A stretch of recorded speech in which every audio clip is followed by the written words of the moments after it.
Welcome to Talking Grit, a Detroit Lions podcast. Powered by the Monroe County Reporters. Here are your hosts, Jason Harwood and Jacob Litton.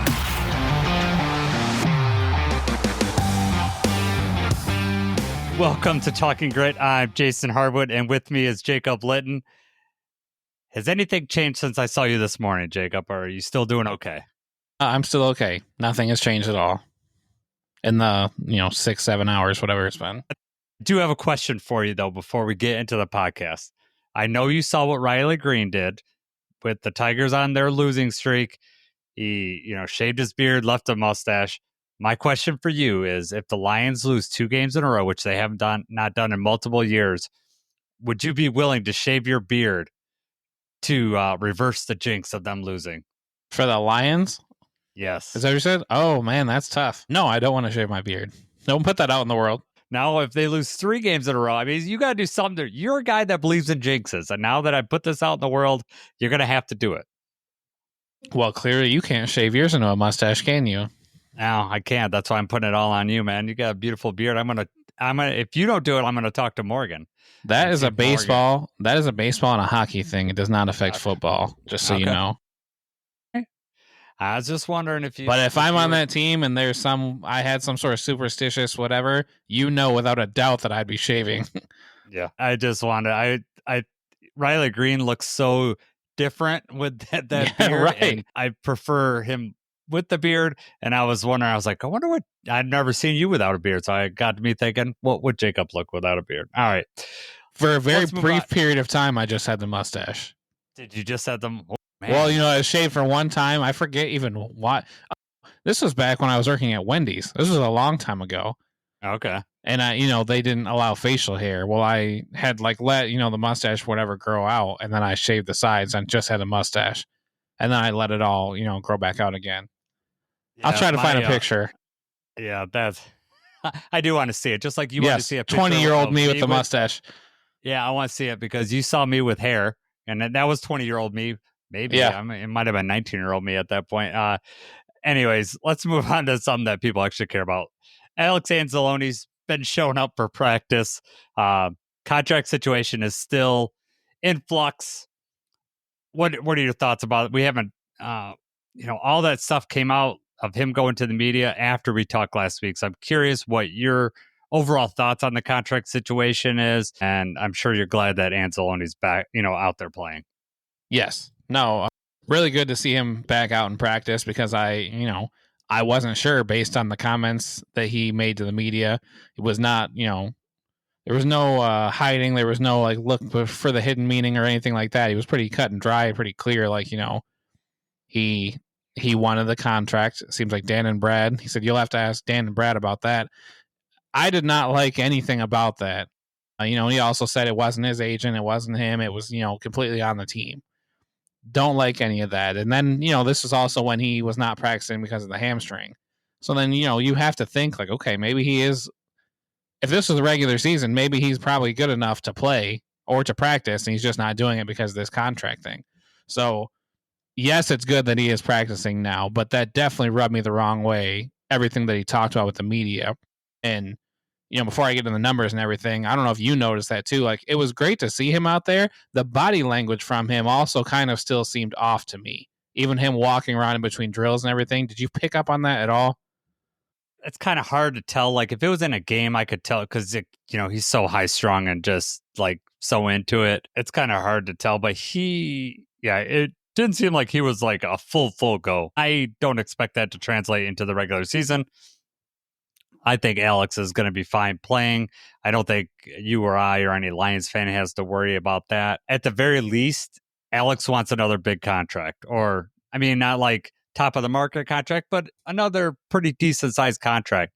If he doesn't get it from the Lions, he's going to want to get it from someone. And if he doesn't play well this year, then his number is going to be reduced. So if that's what's important to him, taking care of his family, then I'm not worried about it. Would I like it to be resolved and him to be happy and everything? Yeah, but I also don't know if it's realistic with everything the Lions have on the line coming up.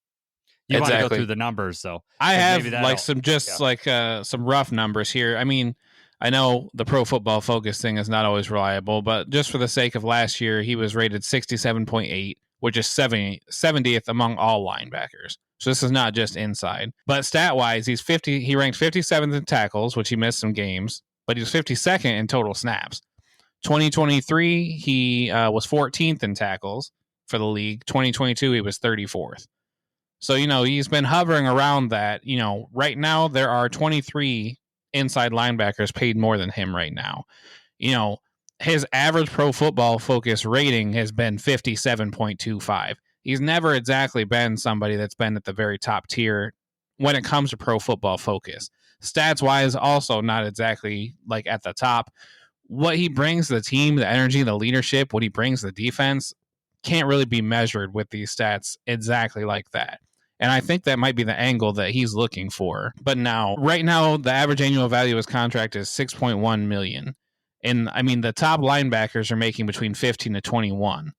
So I don't understand how much of a pay increase he might be thinking, because he's 24th in salary right now, but there's only 3 people that make more money than him that are as old or older than him. Bobby Wagner's 34, Levante David is 35, Demario Davis is 35. All of them, or Bobby and Levante, make $9 million. Demario is 8.6 in terms of average annual value. So, and I know his contract's going to be up at the end of this year, so I don't know if he's just wanting that security and he's wanting to sign for 2-3 more years at 6 or 7 million a year, or if he really is. I mean, because once again, with what he said to the media, it almost sounded like he thought he deserved more money, like he needed to be making more in terms of average value. And I just don't, how much is he talking? How much is his agent talking? Because I mean, you're not that far off from, I know he's 24th, but he's not that far off from like top 10 money, because top 10 guys are making 10, 11 million. How much could he possibly be asking for? And especially for somebody that was signing 1-year deals for 2-3 million just a few years ago. I think the key thing that Alex said is that he wants to retire as a Lion. So that leads me to believe that it's more length of the contract than necessarily the total amount, like he needs to be paid in the top 5 position, first position or something like that.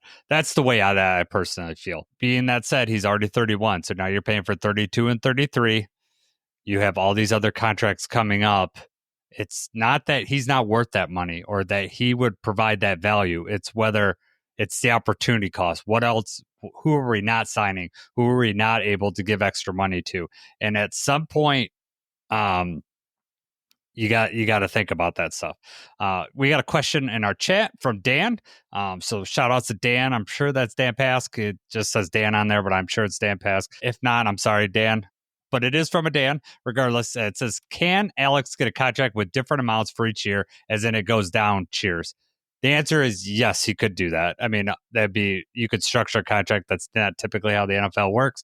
They raise it up based on, salary cap, or then cut you at the end. The problem is that whatever we raise this year, like, we can't roll over to next year, and we're already under the cap next year. There's things that we're going to do to fix that, but it seems to be the way the Lions are spending their money this year, that's pretty obvious that they want to roll over whatever they don't use this year into next year and use that cap money. So if we essentially spend some of that money this year, we're also spending next year's cap, because we can't roll that money over. So yes, Dan, they can do that. I just think that it's a matter of them not wanting to go too many years out. If it was a matter of $2 or $3 million just to make Alex happy, I'm sure they would probably do that. I think it's a matter of years. I just don't know what he could be. I mean, do you think he's wanting another 3 or 4 year deal at the same rate? Or, I mean, his cap hit this year is 7.2. Is he asking for more money and more years? I just don't. I mean, with all the mouths to feed, a little bit more. Right. I think he's asking for a little bit more. I don't think, like I said, he's asking for like top 3 money. Like, I want to be paid like Fred Warner money. Do you think he's asking for 10 million? Average annual value, do you think he's asking for 10 or above? I'd say 9 or above is where I'd say, like an extra $3 million a year. I don't know. I'm just guessing, but right. That's just. Well, yeah, of course. I'm just like, if where do you think his head's at here? Because I just don't. I mean, you've got Bobby Wagner and Levante David, who are some of the best linebackers, in recent memory, and Demario Davis actually as well. and none of them are hitting 10 right now, and they're above 30 also. There's just a lot of things. Plus, our just like we said, our own team, our own contract situations. The money's just not there. If we had the money there, maybe, of course we want to keep him around. We like what he's done for the team and everything. It just does not make sense for us to give him that much of a raise. And it makes me concerned because of what he said and everything, that maybe he does just have to play out this last contract as is, and then he moves on somewhere else next year. I think that's, if I were betting right now, that's the way I think it's going to go. Right. It looks that way, yes. Yep. So, all right. Let's move on. Something real quick I wanted to talk about, because I think a couple of really interesting points were made in Johnny Morton's press conference today. It's the first time he's talked to the media in a little bit, and there were some pretty good questions. So, first of all, Jacob, any overall impressions or anything that you want to talk about specifically from that presser before I get to my talking points? I mean, not exactly. There was just kind of a lot of, they asked him some questions about taking over and everything, and does he feel pressure? And, of course, the answer is no, I don't feel pressure. I've been doing this for, I think he said 27 years and everything like that. But he also has the upper hand because he knows most of the people. He's been in this building just a few short years ago and everything like that. He knows Dan Campbell. He's comfortable. He's taken the keys to, he's got a pretty good ride already, So I do like hearing like how in depth he is and how much he actually goes into it. I know he made a comment about like he hasn't even went on vacation except for like 10 days ago or whatever. And the quote I have from him, he said that he loves the whole aspect of just sitting in my laboratory by myself and just trying to dissect the defense. And, I thought that was really cool. I mean, he loves it, lives it, breathes it. And, I'm sure you were going to mention, but John Gruden was there today and he shouted out John Gruden pretty much right away. But I saw a quote from John Gruden that was like, people think I'm crazy. No, this guy, talking about Morton, he said, this guy's crazy. Just like fully in tune. It actually, made me a little bit more excited about it too. What about you though? What were your thoughts here? I wanted to get to the John Gruden thing. I really like that comment. Like, this guy just outworks everybody. And does that speak grit, what this team is about? I love it. I love hearing that. I mean, the thing that you would hear about Ben was him just coming up with, crazy plays and just, he was he was a hard worker and was very smart, but it just seems like Johnny Mo is just he's gonna outwork you.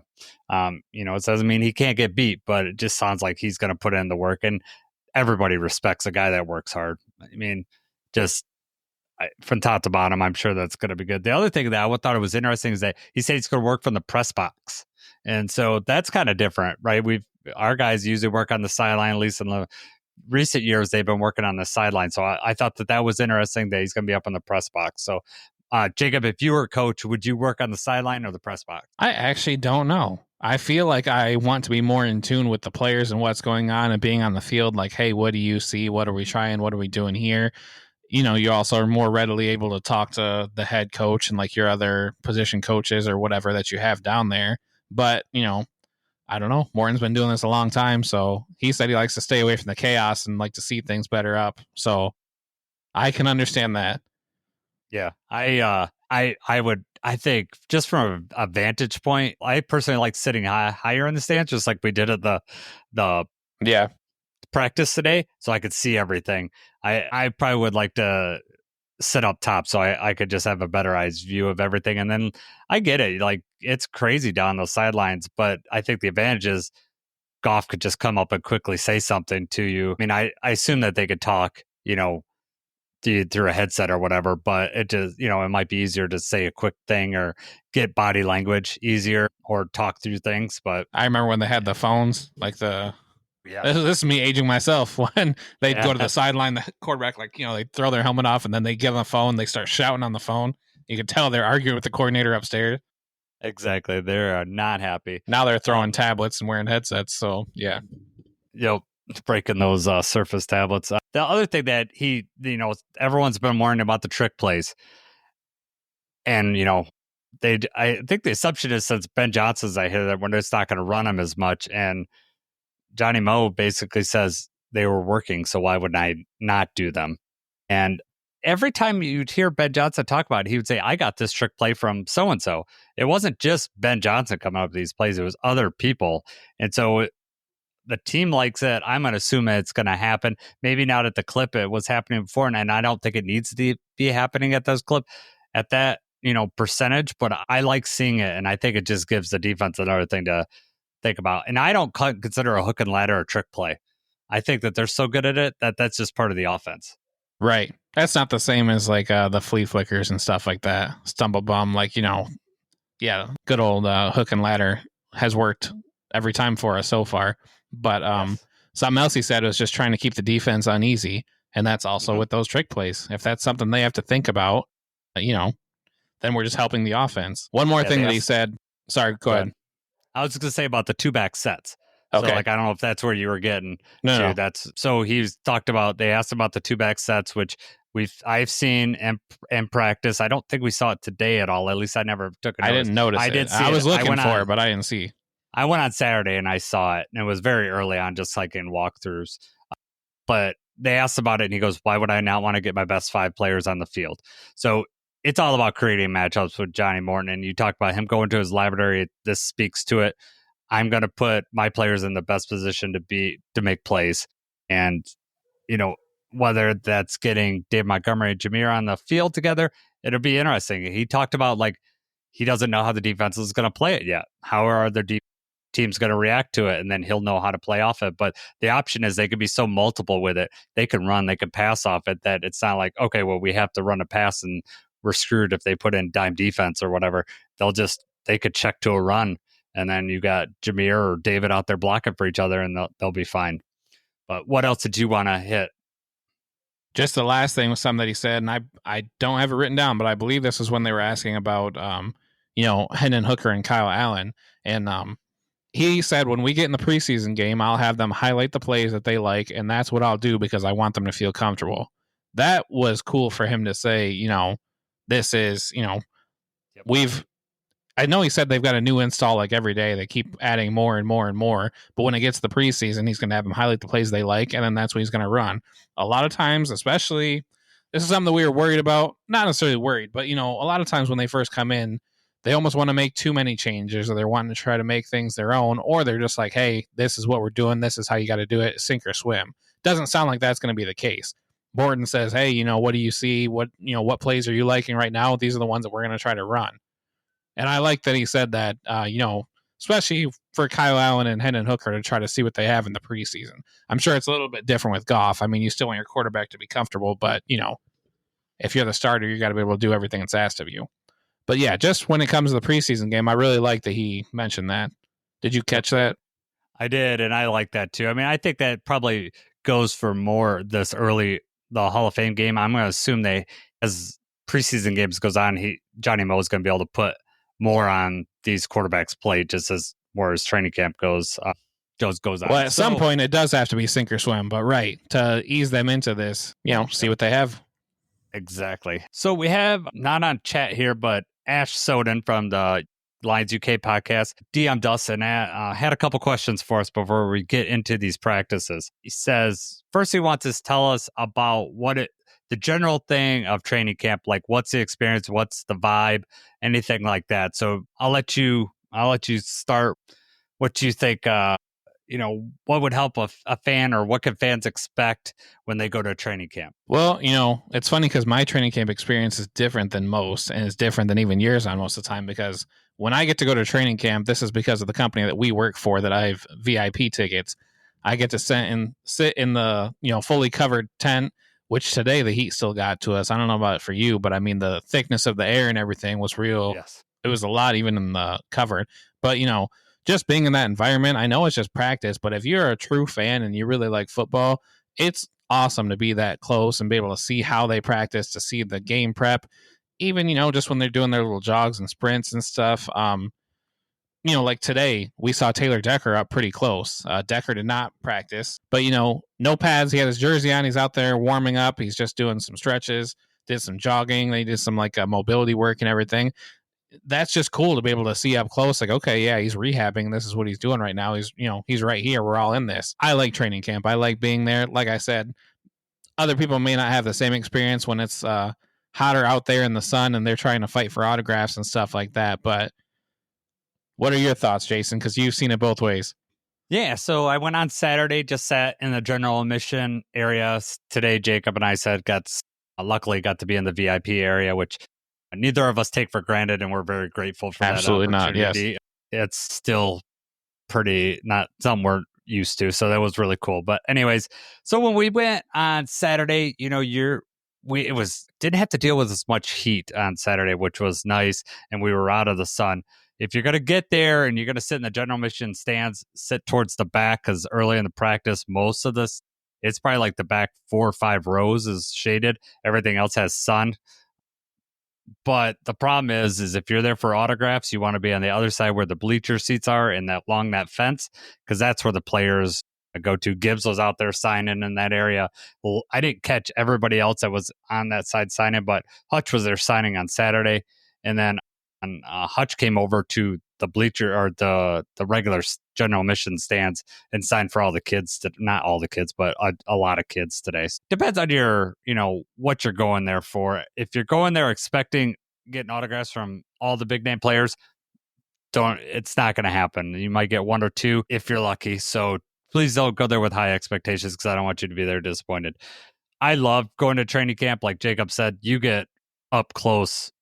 I mean, it's like being in a spring training baseball game.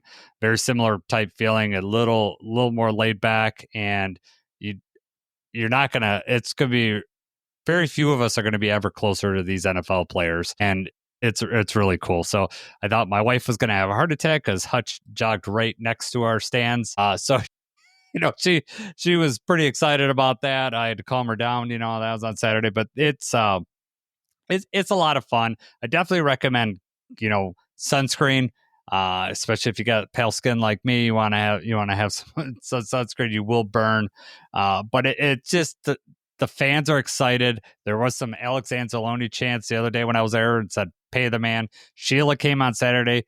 Everyone was cheering. It's just a very fun, laid back atmosphere, but the crowd's into it. Like, someone scores a touchdown, people are cheering and hooting and hollering, or a big play happens. So it's pretty good. Anytime there's a player running towards the sideline, that's what I said to you earlier. Yeah. It's like, I wish people cheered like that just for me jogging around. David Montgomery's just jogging around. As he gets closer to the stands, everybody's just erupting for him. Crazy. Yeah. So the first thing that I do that when I go, especially when I'm going with Jacob, is first I got to find the cheerleader that has a restraining order on him, and Jacob can't go within 50 feet of him. So my experience is a little different. No, it's just a lot of fun. So the vibe is cool. Ash did have another question. His question is: I've heard a lot about Pat O'Connor's been used so far in camp. What did you guys spot in general about how and where people are lining up? Is it still a lot of 4-3 stuff, or are there more traditional 3-4 looks? And he said, I'm a scheme nerd. I want to know what's going on. So, Jacob, I'm going to let you speak to that. What did you notice? Were they line up 4-3, 3-4? What did you mark down? I did see where they did do some 3-4 stuff, where they had Isaac Ukwu as the DN on one side, then Derek Barnes was up on the edge on the other side. And that's kind of when they had Pat O'Connor, Aquadine Muhammad. They kind of were subbing out each time. They also had Keith Cooper in there. So, they were playing around with it a little bit for a brief period of time. I don't know if you would call that like a quicker team. It wasn't that I noticed. It was not with Tyleek or DJ Reader being in the middle like that. They had the other guys. And yeah, I mean, Pat O'Connor had that one play. I don't know if you remember. There was probably the loudest collision that we heard. Just, it was a handoff just right away. Got right in there. Smoked like a huge hit. And we both immediately were like, oh, my God. Like, what number was that? And then, of course, that's Pat O'Connor. So, I mean, he's still bringing the intensity for sure. Yeah, I think whenever time I look, it's mostly your 4-3 defense that they're playing. But they are doing some 3-4 looks. Derek Barnes is your, Swiss Army knife, where they're moving all around and switching which side he's on. And, along with that, I'm noticing a lot more. Looks like they're going to Branch is blitzing quite a bit. So I'm expecting some of that too. So I'm expecting.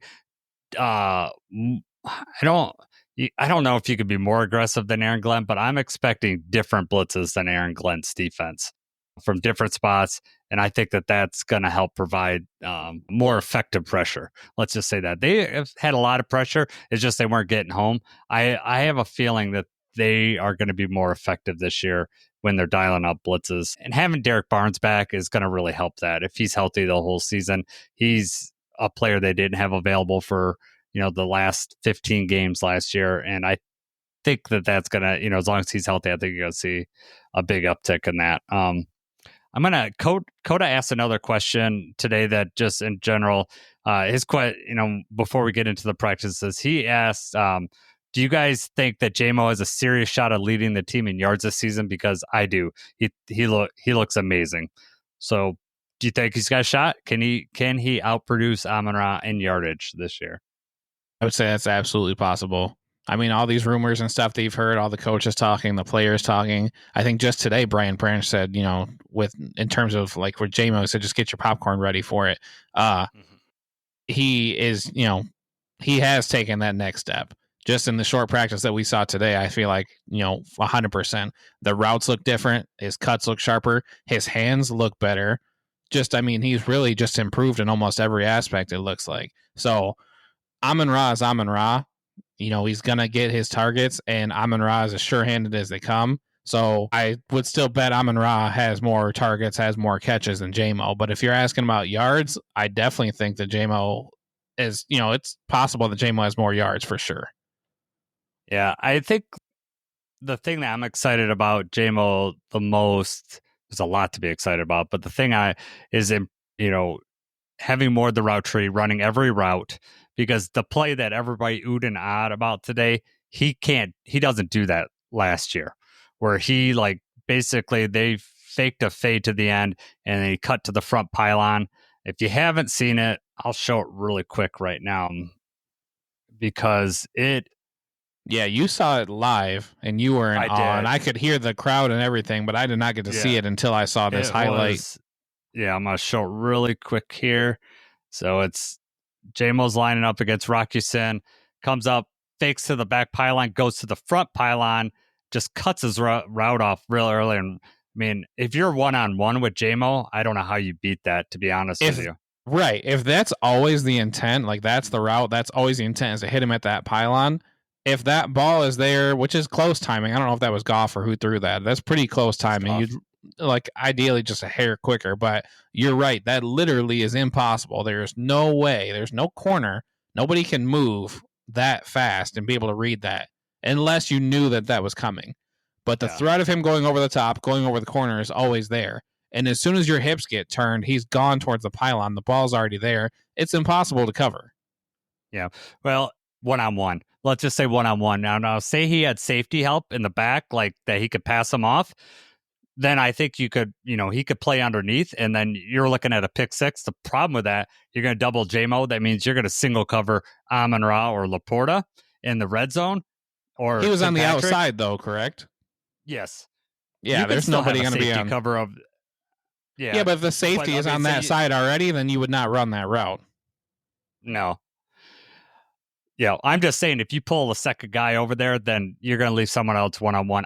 All I'm saying is now they have one more thing to think about, and that's one thing that was enough for Jamo going deep. You had to play back, but now that he could go short, it's going to be. So to answer your question, Coda, yeah, it's definitely possible. And if they're healthy and the way Johnny Mo wants to throw deep balls, I really think that Jamo could. I think Jacob's right on the money. He's probably had less receptions, but average more yards per reception and get more yardage that way. And that would be surely exciting if for all the fans if that were to happen. That would be amazing. That'd be great for this year. Not so much when you talk about contracts and what that means for the future. Yeah. But I know we'll cross that bridge when we get to it. We worry about that later on. We still got him under contract next year on his 5th-year option, so we'll be all right. All right. Jacob, let's just talk about practice. So I went on Saturday, so I'll throw in a little bit about what I saw on Saturday when I talk. Like I said, Jacob and I were both there. We, at the VIP section, we're in the top section, so we have an elevated view of practice, which is really nice for just seeing everything that's going on. They were mostly on the far field today, which is away from the general admission stands, we were lucky to be where we're at because we could see without wearing binoculars or anything like that for the most part. So, Jacob, what drills did you see that you liked or that, that caught your attention the most? I really like the one-on-one drills when they do, like, for this time what we saw was they had a offensive player already with the ball in the hand. You had a defensive player, I think it was maybe like 5 yards off. They blow the whistle. There's maybe like a 3 or 4 yard cut, and then it's just that collision right there. And you're trying to bring people down. I really like that. That's really, in my opinion, very hard for the defense. To make like that open field tackle is hard anyway. But in this one that we saw today, they had Sam Laporta and Brian Branch matched up, and Branch did not get to Laporta either time. I think they ran 2 times, and Laporta, he hit him with the spin move, I think, the first time, and then the second time hit him with the stiff arm. So Laporta looks very, very good. They also had Jack Campbell on David Montgomery, and I don't think he got Demo down either time either. Demo is just a monster. The first time he didn't even touch him. And yeah. That's insane to me. Everyone thinks David Montgomery is a guy that just runs over people. No, he can make you miss too, and he has that in his bag. So Jack Campbell's a good tackler too, and right. It's awesome. I don't think that you don't have to wear any shame in letting Demo get by you. I'm sure that Jack Campbell's looking at the tape because they did this. I don't know if you know this, but they ran this drill not last practice, but the first padded practice, and Demo got Jack Campbell the first time, and the second time Jack Campbell just ran straight at Demo and got him. But Dan Campbell said in the press conference the next day that Jack Campbell might have shaved the cone a little too tight, which means he cheated a little bit. Yeah, right. But he wasn't going to allow to get beats. Yeah, that drill's fun. And why they? I don't think they were doing this at the same time as they were doing that Jamo play that I just showed. Those were the one-on-ones, and that was my favorite part that I saw, and that was on the other side of the field. And yeah, just Terrion, let me tell you, the stuff that you've been hearing about Terrion is real. Both days that I saw him play, he is just being a lockdown corner. And the thing that I also like is that he's playing the ball more, and that's going to turn to less pass interference penalties. They talked to Branch today. I don't know if you saw that or not, Jacob. When they talked to Branch, he asked about DJ Reed being, in that room. And he said that that's going to be really good for Terrion because they both like to play tight man coverage. And DJ Reed will have some veteran tricks for Terrion and be able to help him out. And so I'm really excited about that. But Terrion had a really nice high point play. I think it was on a Tim Patrick ball in a fade route, and Terrion just high pointed it and just knocked it out of bounds at PTU. So it was awesome. But is there a player that stood out to you that you saw? Real quick, while you mentioned Terrion, that was funny. Yeah. During the one-on-one drill, they have the offense and defense. Well, the drill's almost over. Well, Terrion sneaks in the offensive line and grabs the ball, and Terrion wanted to try to get a carry. And he was trying to get out there, and then it was right when he got up there, Dan Campbell kind of ended the drill, squash that one out. But it was funny. Yeah, it's like, are they really going to let Terrion carry this ball? Mm-hmm. Yeah, that's hilarious. It's hard for me to say like one person that really stood out because I think a lot of plays were made today, and it was, in my opinion, it was a really good practice. It was not. I guess if I had to pick, I think the offense got the better of the defense towards the end. I know Shep was very, very angry, was very vocal about his anger. But, I thought Derek Barnes had a really good practice. They moved him around a little bit in some different spots, but he seemed to constantly be closing on the ball. Terrion, I also have, really tight coverage again. Nice pass breakup, like you mentioned. Jackson Meeks caught a few touchdown passes today. And both of them were kind of like quick little shifty moves. It wasn't necessarily great routes that Kyle Allen saw him right away, but I mean, he still was able to get open in the end zone. I don't have one person that was like, wow, this person really stood out and really surprised me, but they did all make some really nice plays. Did you have somebody that like really stood out to you? I mean, we talked about Jamo and Terrion. I think that they showed out. Actually, one guy that kind of stood out to me was Craig Reynolds. Okay. He was basically like, don't forget about me. His special teams play, like, we don't need to get in depth on special teams play, but some of the punt, like they had some punt return setups where basically the punt, they didn't actually punt the ball, and about 15, 20 yards down the field, they had a blocker and a a gunner essentially, and then they had a punt returner come down. Craig Reynolds handily won his battles every time, and then he had some really nice runs in the run game too.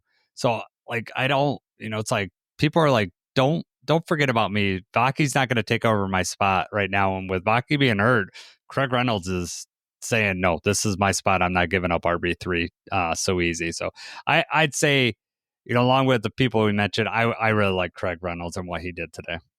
Yeah, no, I noticed in the special teams, definitely. It was like, when he was blocking, they just didn't even have a chance to even get close to the punter or punt returner. Yeah. I did notice a couple carries where he, popped through the line too. I did see Vaki earlier on, but once they started getting into like the 11 on 11s and stuff like that, I didn't see Vaki get any carries during that. But he did early on. Vaki definitely is shifty and definitely can find the hole and burst through. So that's going to be interesting. We'll talk about that later. I'm not sure if he'll play in the game, but yeah, that's what I was going to say. We're hoping that he gets in some in-game action because I really think he, number one, needs it, and number two, I want to see it. You've kind of talked about it. A lot that's being said about these young wide receivers. What's your impression of them compared to last year? I mean, we were at camp last year. We needed a wide receiver to pop. No one popped except for Isaiah. I guess Isaiah Williams kind of did, but that was kind of just because no one else really took the reins. So what do you think of this year's wide receivers compared to last year's? Yeah, I mean, you said it last year. We were just begging like for somebody to emerge. Who's going to be, who's going to fill that Josh Reynolds role? We need somebody, the big target. Who's it going to be? We were keyed on Therese Fountain, Donovan Peoples-Jones. It was like, all the opportunities were there. Nobody was making the most of it. And now here we go this year with all these young guys, and it's like they're all hungry, and they're all, every single snap, every single play seem to be taking it to a 100. I mean, Tesla looks like he has really good hands. I mean, he caught a few passes today. I don't think he had much separation on the routes, but I mean, he was still coming down with the ball once it was close there. Lovett was starting as gunner during the special teams drills. I watched a few of his routes during 7-on-7s. He seemed to beat his man more often than not. I didn't see him get the ball thrown his way at all, but he was running routes pretty well. We already said about Jackson Meeks. Jacoby Keeney-James, I only saw one or two things out of him, but you hear the same thing that he, was still bringing the intensity and still showing out really well. The only, the odd man out on this, Tom Kennedy is Tom Kennedy, right? He's going to do Tom Kennedy things. He caught a toe drag touchdown to end the practice. So that was awesome for Tom Kennedy, but we already know what we have with him. Ronnie Bell, I think, is the only one that was kind of on the outside. I didn't see him doing anything outside of special teams drills. So it's interesting to me how that's going to translate to the preseason game. Yeah, I will talk about, because I was on Saturday and Monday. So Saturday's practice, which some of the highlights are out there, the rookies really popped on Saturday, more so than today. I thought today they were good, but Meeks really made some really good catches on Saturday, and a diving one-handed catch. Very good coverage by Meek, I think, on the play.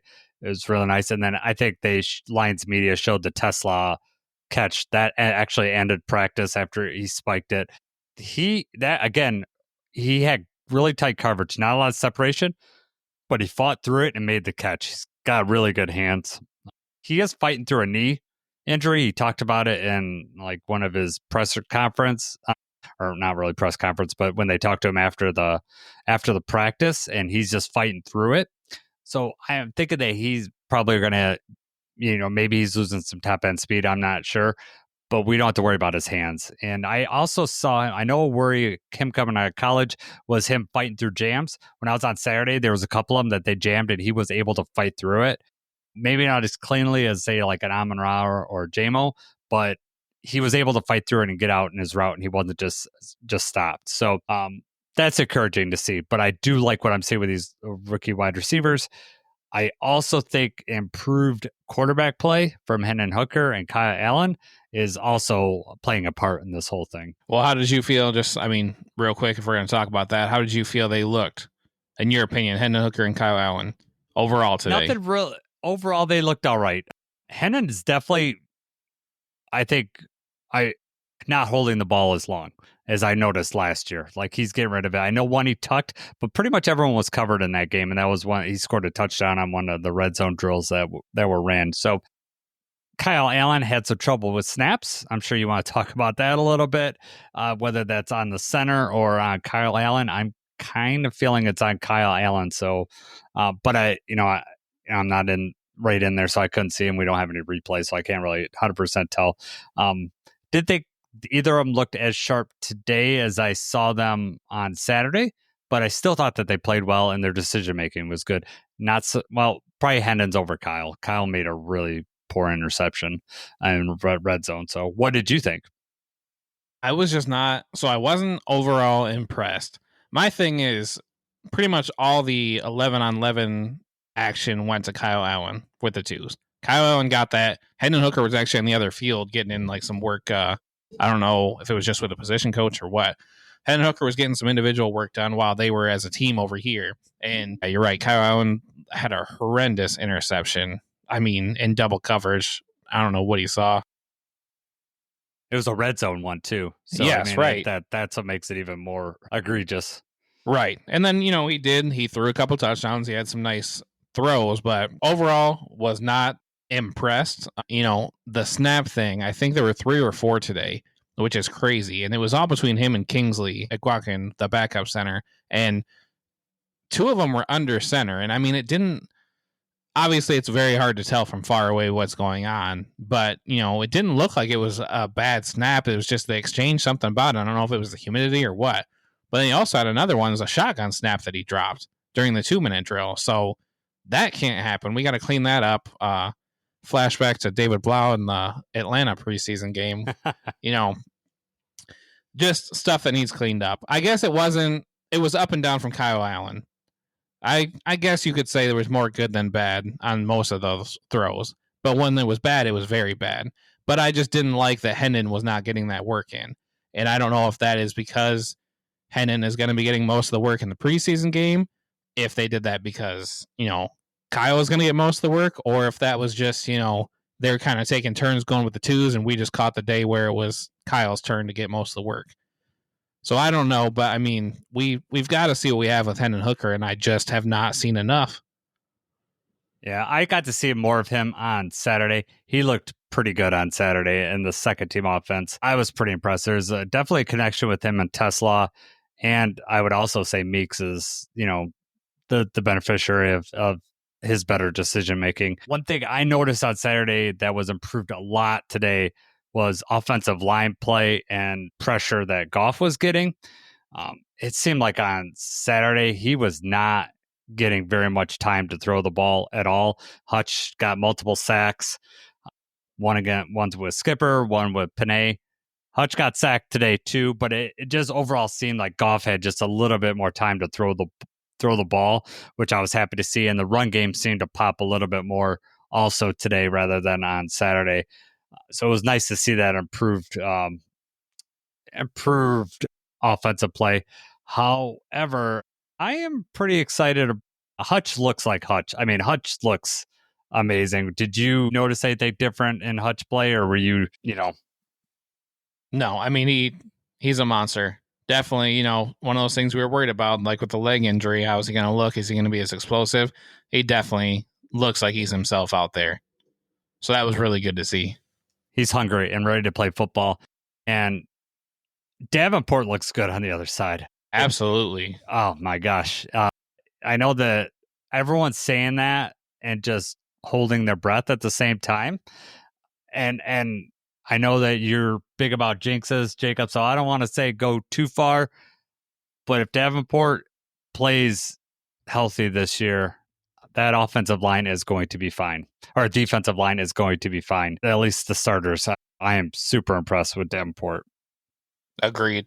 I mean, if he could stay healthy, we wouldn't need to sign a different edge, in my opinion. Yeah. Based on what I saw today. Yeah, he looked good in the first 2 games last year too. And in training camp he was dominating. It's just, freak injury, but those injuries seem to follow him. So hopefully we could stay healthy this year. What did you think about the interior? We'll start with Tyleek and DJ Reader. DJ Reader, I think, had a really good practice today.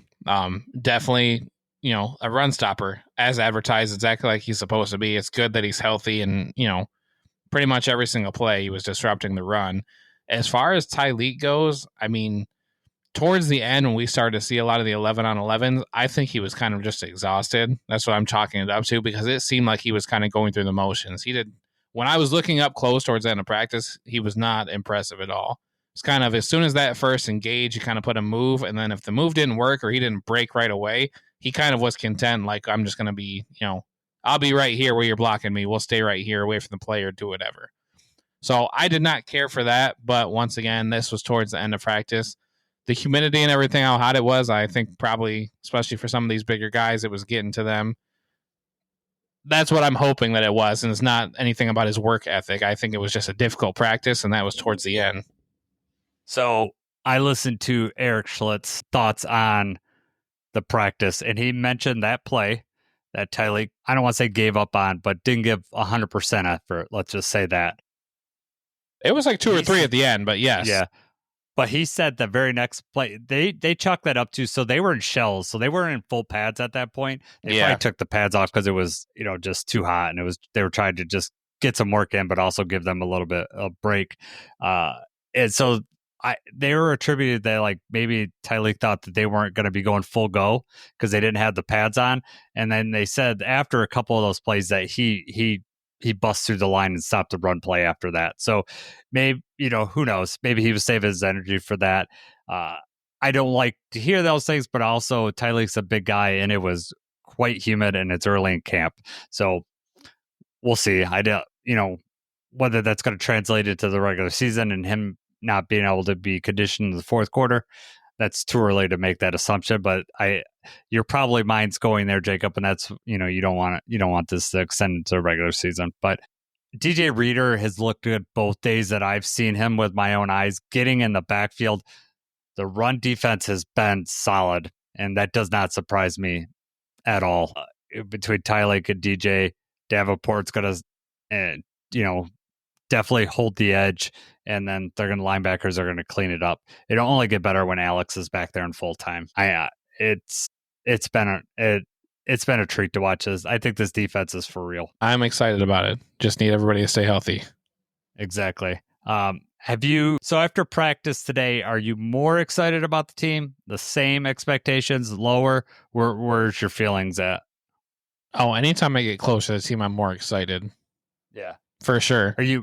Are you more encouraged because of what you saw at practice? I guess that's what I was trying to get at. Yeah. No, I would say seeing it with my own eyes made me feel better about everything, especially with the Jamo stuff, because it's very easy, when you read all these stories, like, oh, he looks so much better and he's so much faster, and the cuts in his hands and, all that kind of stuff.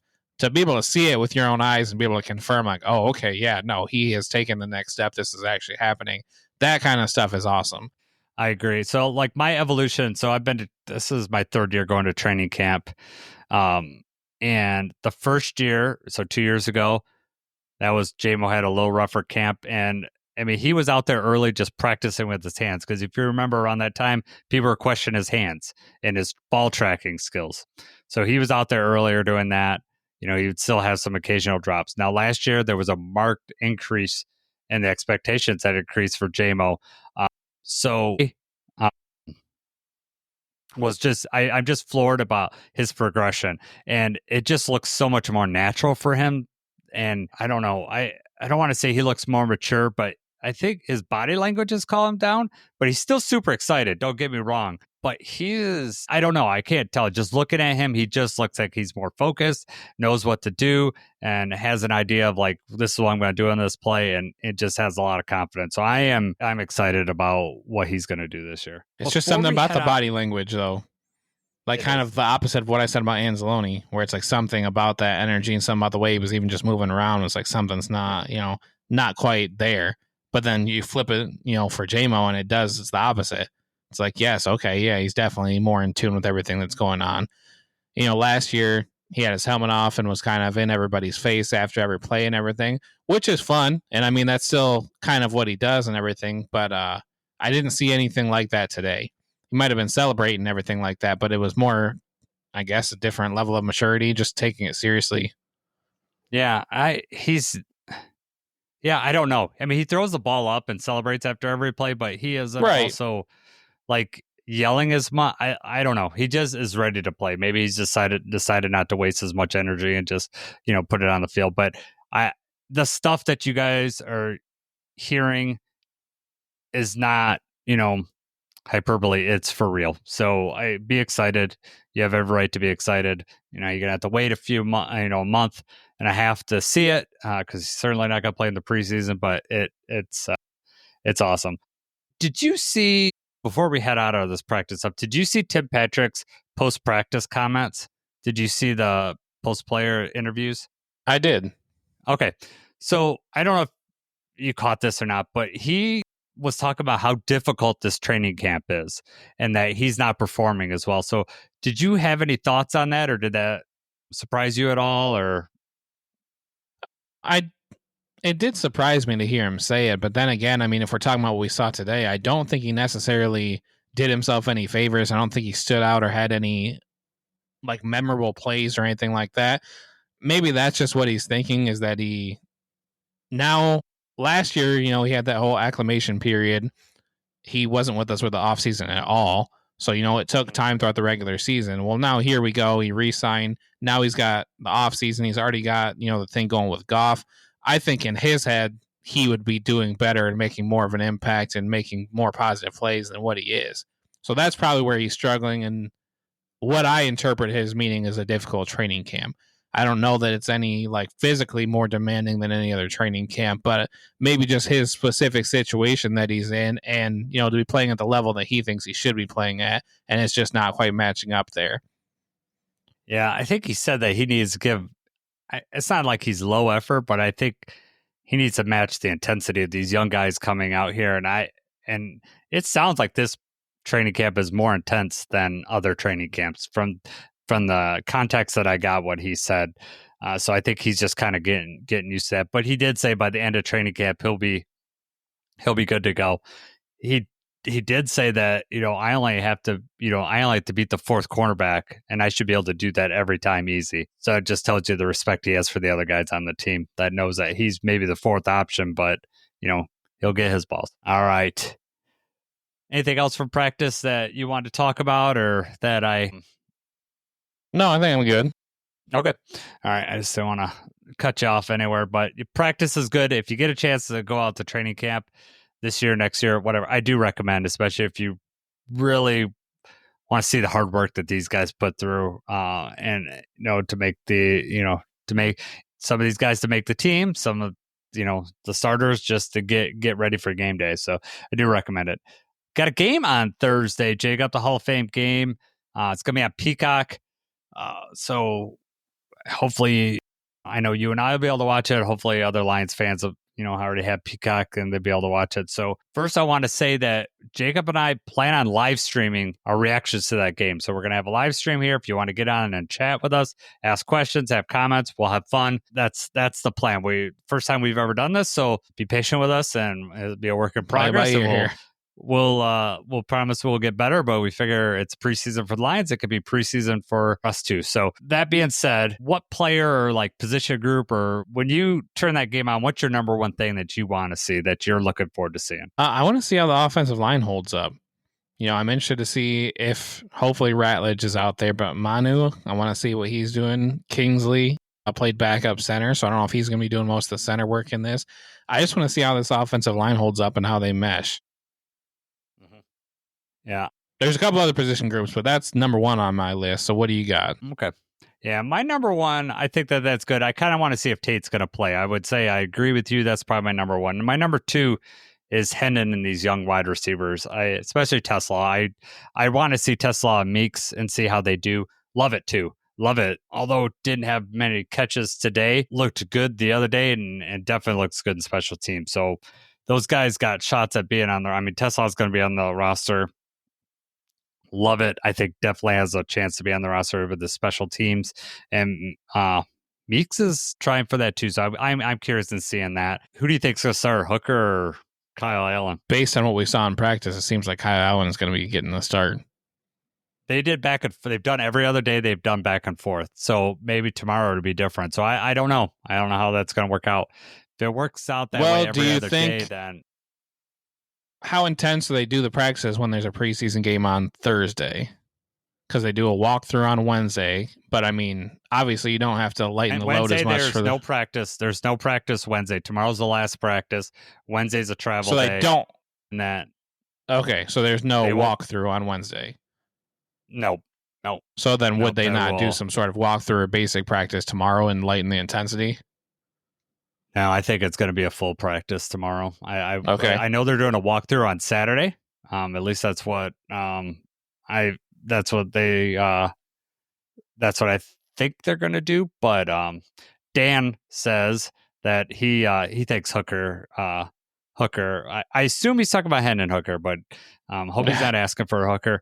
But no, Hooker, I reckon, is what he says. But yeah, that's his vote. I think it's going to trade back and forth. So I think whoever gets it for this game, it'll just go back and forth. Is how I think it's going to go. You think they Hopefully split halves though? I don't know. First half, second half? I mean, that's just what I was envisioning, is that they probably are going to, regardless of who starts, they're going to get a half in. Yeah, that's how I would think they would do it. Just split it right down the middle. I'd be Dan okay with says them he was playing talking Hendon the about whole Hendon first Hooker. game. Yeah. Oh, get Dan in trouble with someone, I think, what I said there. So any starters should do you think any starters should play? I think Ratledge should play. The only other person that would be like a starter that I think should play would be Tyleek. But I don't know, as far as like injury and everything that he's got going on, I don't know that it's necessary for him to play. I would just like to see him get some work in. Yeah. I'm curious if he gets a series or two, or if they just decide that it's not worth it. Especially with joint practices coming up here. Not sure. I would like to see Tate get in there. It'd be interesting if Tate was center. See if he got some in-game reps at center. I don't know if they would do that. But I would think that if he was going to do center, they would have the last 2 days. I guess we didn't mention at the practice that Tate was guard today and on Saturday. Graham was center the last 2 practices. So I would think that if they're going to have Tate out there, that they would have had him at center today. So if he plays anywhere, it's going to be a guard for this first game. I mean, based on Morton's comments and the fact that I don't think Tate handled any snaps today. He was only at guard. They had Graham, and then Kingsley was the backup. So I don't know how much they keep trying that before they just, you don't want to put too much on his plate as a rookie. If you're going to make Graham do it, then just have Graham do it. Yeah, and Graham, I know the conception or the impression out there is that Graham doesn't like center, but Justin Rogers had an interview with today, and Graham's like, I like being center. So I think you could lay that one to rest too. So he also said, if the options are me playing center and calling out like the schemes and the calls, or playing right guard and having to listen to the calls and schemes and make sure that those are all right and double check them, I'd rather just play center myself. Mm-hmm. So, rather than him having to double check everything on the rookie, just let him handle the coverages and stuff. Yeah, I'm sure it's a little easier that way. So, anything else that you're looking for? What other, you said you had a couple player position groups. I kind of glossed over that. So was there anything else that you just also want to see the safeties and defensive backs? Maurice Norris, Dan Jackson, Lauren Strickland. These guys are in a battle. So I really want to see them out there, especially after, Shep was not happy with Strickland today. Was very, very vocal that he was not happy with Strickland. And, there was also as soon as the drill started, the red zone drill, very first play, Jahmyr Gibbs ran to the left side. Nobody even touched him for a touchdown. And Shep wasn't happy about that, and it only got worse.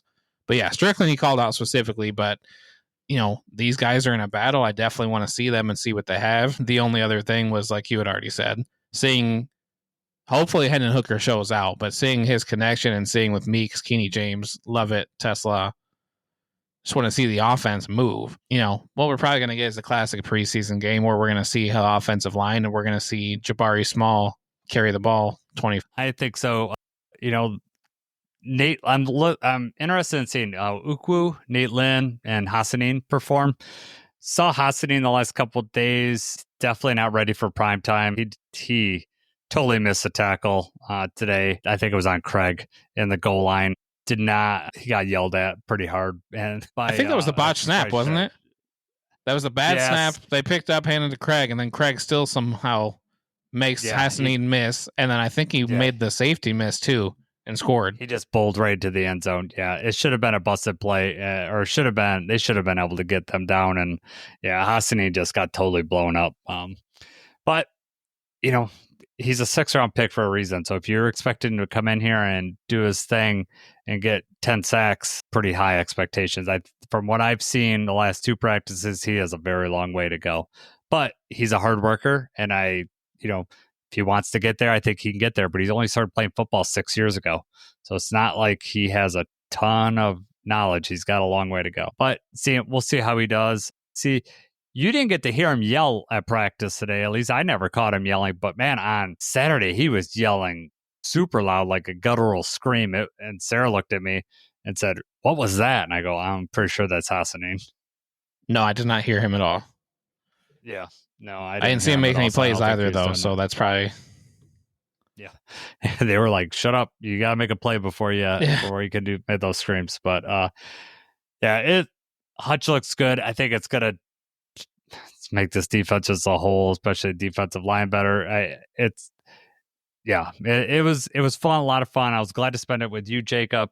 Tigers won again today, so the Riley Green shaving the beard thing has netted them 2 wins. I'm just keeping this in mind in case the Lions thing happens. Okay, I don't know if Deanna would be okay with it. I don't know if that would fly or if you'd be sleeping on the couch. I'm not sure, but if it gets us in the Lions in the win column, then you got to think about it.